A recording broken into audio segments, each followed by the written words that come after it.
소예언서들이 계속 이어질 가운데 요엘서의 말씀은 우리에게 큰 은혜를 줍니다. 특히 하나님께서 우리에게 회복을 허락해 주시겠다라는, 너의 모든 손에 본 것까지도 내가 다 갚아주리라는 그런 하나님의 은혜의 말씀이 어제에 이어서 오늘도 내려지고 있습니다. 사실 그렇지 않습니까? 왜 손해를 받습니까?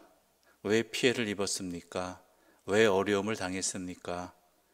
우리가 자초한 일 아니었습니까? 이스라엘 백성들이 자초한 일이었습니다.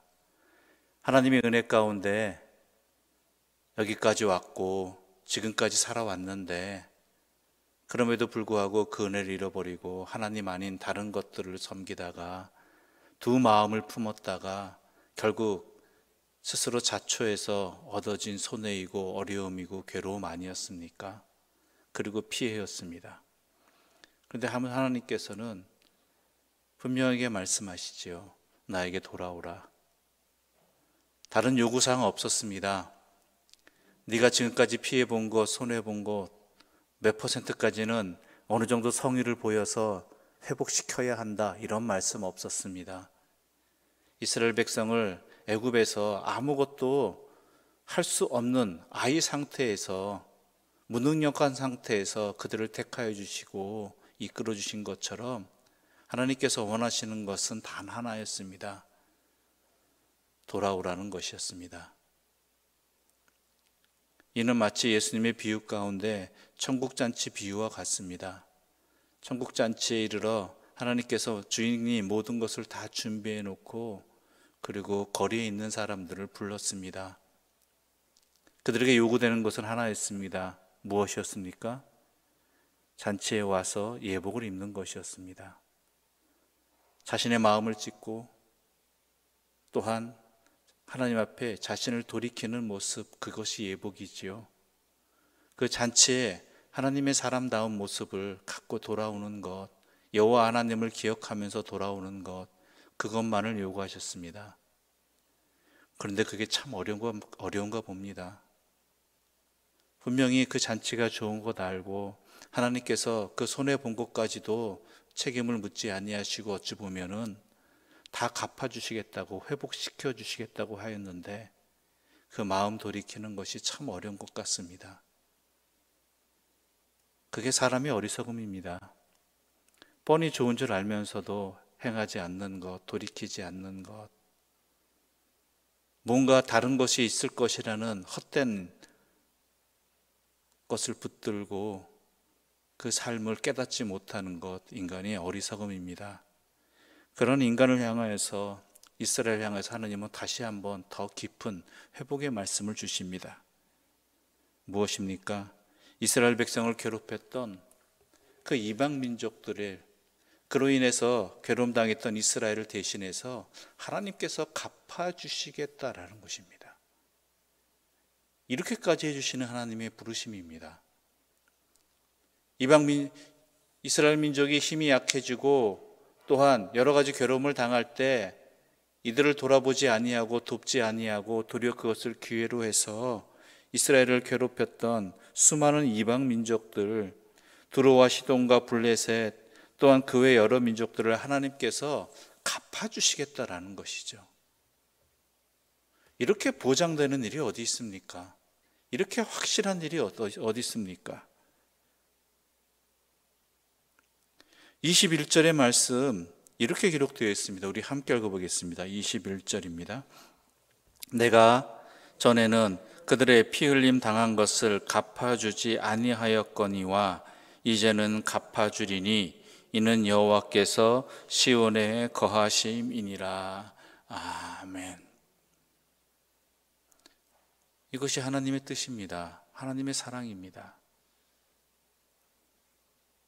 아들이 돌아오기만을 기다렸다가 아들이 돌아오자 그 모든 책임, 그 피해 입은 것들을 책망하지 아니하시고 품어주시고 회복시켜 주시고 또한 잔치를 베풀어 주신 그 하나님, 심지어 그러한 아버지의 모습 속에서 작은 아들을 책망하는, 아버지를 원망하는 큰 아들조차 막아주시는 그 하나님의 사랑이 오늘 이 요엘서의 말씀을 통해서 우리에게 들려지고 있는 것입니다.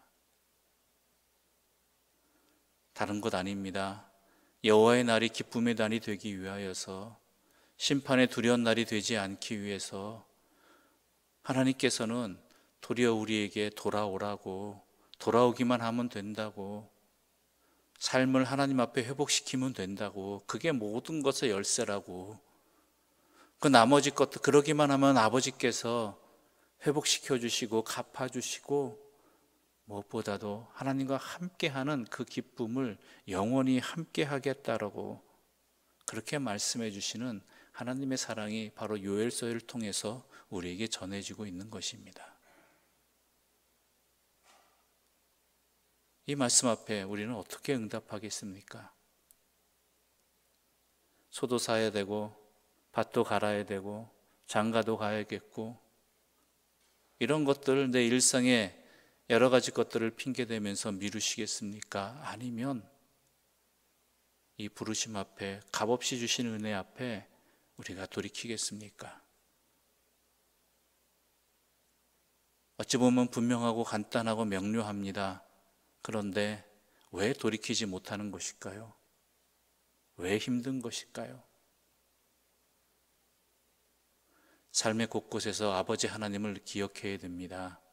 모든 상황 속에서 아버지를 생각해야 됩니다. 항상 범사에 하나님 앞에 설 줄 아는 그 마음이 있어야지 나에게 베풀어 주신 은혜가 얼마나 큰지, 또한 나를 기다리신 하나님의 은혜가 얼마나 깊은 것인지 그것을 제대로 알 수 있는 것입니다.